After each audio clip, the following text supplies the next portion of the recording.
Centre వద్ద ఉన్నాం. ఇక్కడ పరిస్థితి చూస్తే చాలా ఘోరాతిఘోరంగా ఉంది.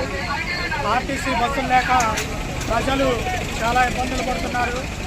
ఒక పక్క నుంచి ఆటోలలో వస్తున్నా కానీ ఆటోలో ఉన్నటువంటి ఆటో డ్రైవర్లు పశ్చిమపేట క్రోసూరు వెళ్ళాలంటే బస్కి 40 రూపాయలుగా ఉండేది ఆటో వాళ్ళు 70 రూపాయలు 80 రూపాయలు అడుగుతున్నారు.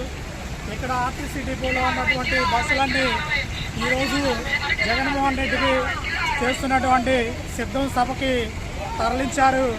ఒక్క బస్సు కూడా ఈ యొక్క ప్రదేశంలో లేకపోవడం ప్రయాణికులు చాలా ఇబ్బందులు గురవుతున్నారు.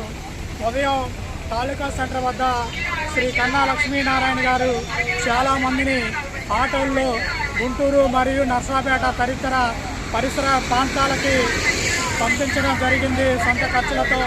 ఎక్కడైనా ప్రభుత్వం కళ్ళు తెరిచి ఈ యొక్క ప్రయాణికుల ఇబ్బందులు లేకుండా బస్సులను ఏర్పాటు చేయాలని, అదేవిధంగా ఆర్టీసీ సిబ్బంది జగన్మోహన్ రెడ్డికి ఒక సొంత మనుషుల్లా పనిచేయడం చాలా సిగ్గుచేటని, ప్రజా శ్రేయస్సు కోసం ప్రజా సంక్షేమం కోసం ఆర్టీసీలో బస్సులు పెడితే ఈ బస్సుల్ని ప్రభుత్వాన్ని వాడుకోవాలనే దురుద్దేశంతో ఈ జగన్మోహన్ రెడ్డి ఈ యొక్క ప్రాంతంలో కూడా ఎప్పుడు బస్సులు ఉండేటటువంటి పరిస్థితి. ఒక్క బస్సు కూడా లేకుండా దాదాపుగా ఒక 10-15 ఆటోలు ఉన్నాయి. అయినా కానీ ఈ ఆర్టీసీ వాళ్ళు కానీ ఎటువంటి చర్యలు తీసుకోకపోవడం చాలా దయనీయంగా మారిందని ఈ సభాముఖంగా తెలియజేస్తున్నాం.